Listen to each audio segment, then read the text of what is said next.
Yeah, it's totally. And so I think what's interesting also is that there's research is one of the functions where it's a verb and a noun, right? So the verb of conducting research, I've conducted research since I was in grade school, like I wrote papers, I did investigations, I did all of these things.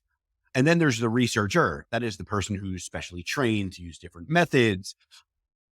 And the problem is that there's some blurred lines between those two that create some consternation. And I believe that researchers are threatened by that very idea of democratization, or where everybody can do research. And the problem is in the definition of research.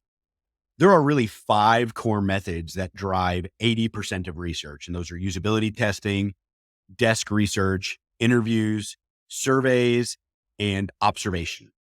5 things drive most. Now, sure, what I would tell you is there are spinoffs from those. There's like conjoint analyses. There's Van Westendorp pricing studies. There's all sorts of things that are out there. Those specialized things were like when you're talking about pricing studies, those require some kind of specialized expertise. Conjoint requires some sort of statistical expertise. But the core 5, most people can do that. And saying that they can't creates problems for researchers and the businesses they serve. What has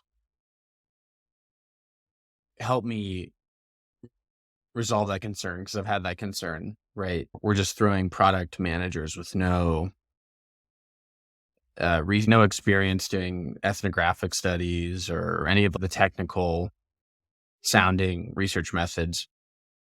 Is that, everyone can play basketball. You're JV, I'm NBA. When it comes to the actual outcomes, right? Yeah, everyone can play basketball, but not everyone's going to draw as much attention as LeBron. I'm not True. saying I'm LeBron, but I am a pro, right? And so I'm like right bench in the NBA. But the idea is that I'm going to tie back to what you said. Is you could take a person with no research experience, teach them like the frameworks, have them run it, and then take an experienced researcher. But the actual like delivery and outcomes of that work is what is the differentiator.